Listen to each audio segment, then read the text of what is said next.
ওর দিল তো দেখতে চায় আল্লাহরে, আর দিল তো দেখতে চায়। এখন তো এই চোখ দিয়ে আর দেখার উপযুক্ততা তার ভিতরে নাই। এখন ওই কি করব? নামাজের ভিতরে অবস্থা তৈরি করতে হবে, কান্নাকা তারা, আল্লাহকে দেখায় দেখায়া আমি আল্লাহু আকবার বলতেছি। আল্লাহ দেখো তো, আমার আল্লাহু আকবার তোমাকে খুশি করার জন্য হইতেছে, আমার তাসবিহ তোমাকে খুশি করার জন্য অনুশীলন করতেছে। ওর দিলের যে স্বাদ, ওই স্বাদ মিটাইতেছে আমার এই চোখের শিথিলতা, আমার এই চোখের আনন্দ, আমার এই চোখের ভিতরে যদি কোনো কিছু থাকার উপযুক্ত হয়, কোনো কিছু ভালো লাগার উপযুক্ত হয়, তাহলে আল্লাহকে দেখার স্বাদ এই চোখের ভিতরে আসবে। এখন আল্লাহকে দেখা যায় না, ওরা সান্ত্বনা, ওর প্রত্যেকটা ইবাদত ওই স্তরে নেওয়া যে তুমি আল্লাহকে দেখতেছো, এই স্তরে দিলে এই চোখ বন্ধ হইতে দেরি আরেক চোখ খুলে যাবে, যে চোখ দিয়ে আল্লাহকে যাবে ঠিক।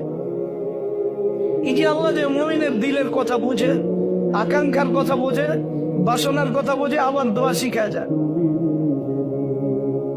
আল্লাহ আমি যেন তোমাকে এমন ভয় করি যেন আমি তোমাকে দেখতেছি, কান্নি আরাকা আবাদান হাত্তা আলকাকা।